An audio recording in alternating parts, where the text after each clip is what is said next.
Pride and Prejudice by Jane Austen. Chapter 7. Mr. Bennet's property consisted almost entirely in an estate of 2,000 a year, which, unfortunately for his daughters, was entailed, in default of heirs male, on a distant relation, and their mother's fortune, though ample for her situation in life, could but ill supply the deficiency of his. Her father had been an attorney in Meryton, and had left her £4,000. She had a sister married to a Mr. Phillips, who had been a clerk to their father and succeeded him in the business, and a brother settled in London in a respectable line of trade. The village of Longbourn was only 1 mile from Meryton, a most convenient distance for the young ladies, who were usually tempted thither 3 or 4 times a week, to pay their duty to their aunt, and to a milliner's shop just over the way. The 2 youngest of the family, Catherine and Lydia, were particularly frequent in these attentions. Their minds were more vacant than their sisters', and when nothing better offered, a walk to Meryton was necessary to amuse their morning hours and furnish conversation for the evening, and however bare of news the country in general might be, they always contrived to learn some from their aunt. At present, indeed, they were well supplied both with news and happiness by the recent arrival of a militia regiment in the neighbourhood. It was to remain the whole winter, and Meryton was the headquarters. Their visits to Mrs. Phillips were now productive of the most interesting intelligence. Every day added something to their knowledge of the officers' names and connections. Their lodgings were not long a secret, and at length they began to know the officers themselves. Mr. Phillips visited them all, and this opened to his nieces a store of felicity unknown before. They could talk of nothing but officers, and Mr. Bingley's large fortune, the mention of which gave animation to their mother, was worthless in their eyes when opposed to the regimentals of an ensign.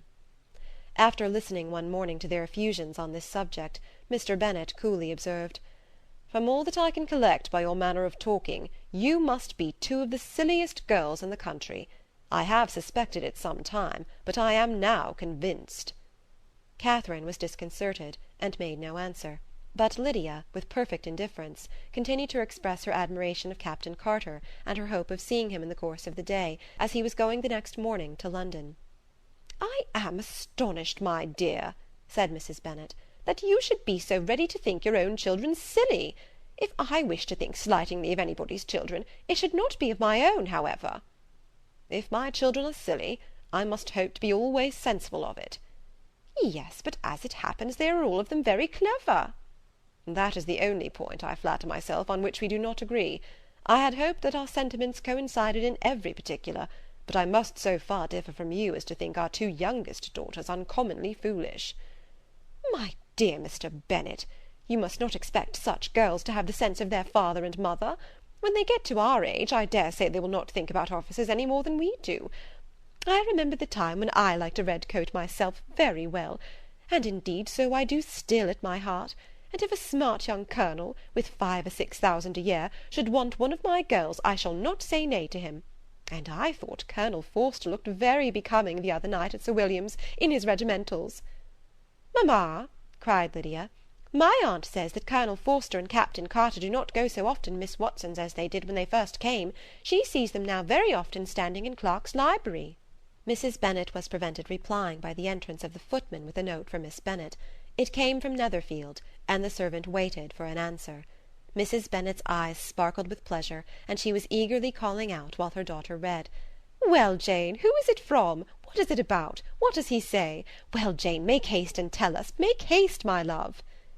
"It is from Miss Bingley," said Jane, and then read it aloud. "My dear friend, if you are not so compassionate as to dine to-day with Louisa and me, we shall be in danger of hating each other for the rest of our lives, for a whole day's tete-a-tete between 2 women can never end without a quarrel. Come as soon as you can on receipt of this. My brother and the gentlemen are to dine with the officers. Yours ever, Caroline Bingley." "With the officers?" cried Lydia. "I wonder my aunt did not tell us of that." "Dining out," said Mrs. Bennet. "That is very unlucky." "Can I have the carriage?" said Jane. "No, my dear, you had better go on horseback, because it seems likely to rain, and then you must stay all night."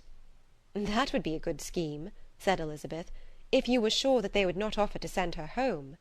"Oh, but the gentlemen will have Mr. Bingley's chaise to go to Meryton, and the Hursts have no horses to theirs." "I had much rather go in the coach." "But, my dear, your father cannot spare the horses, I am sure. They are wanted in the farm, Mr. Bennet, are they not?" "They are wanted in the farm much oftener than I can get them."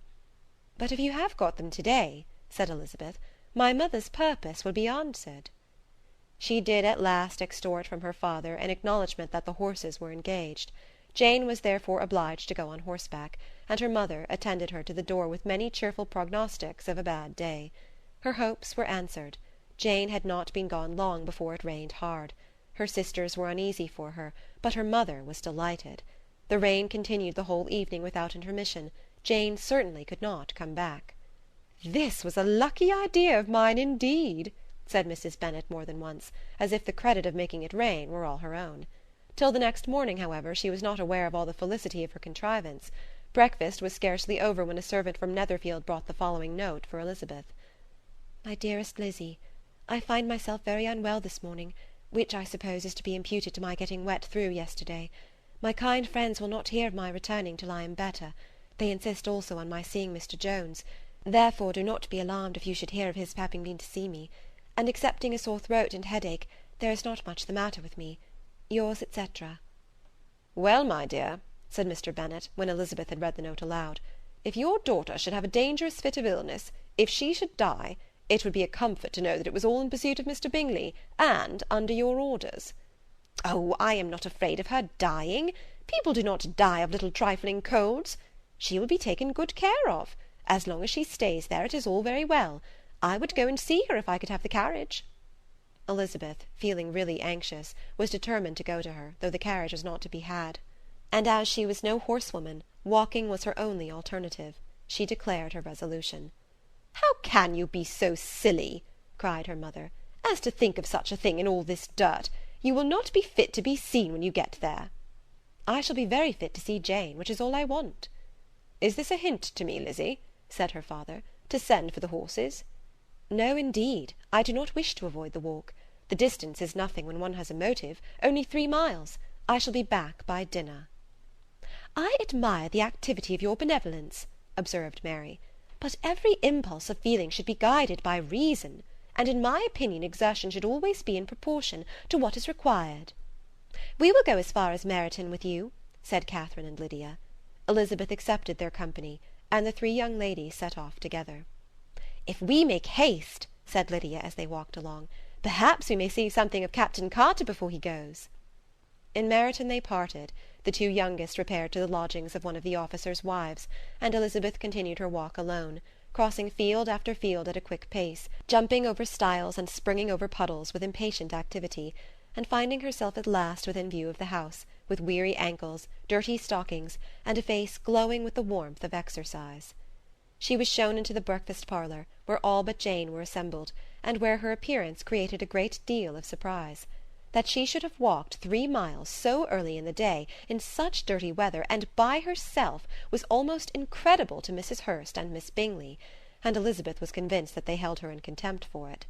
She was received, however, very politely by them, and in their brother's manners there was something better than politeness, there was good humour and kindness. Mr. Darcy said very little, and Mr. Hurst nothing at all.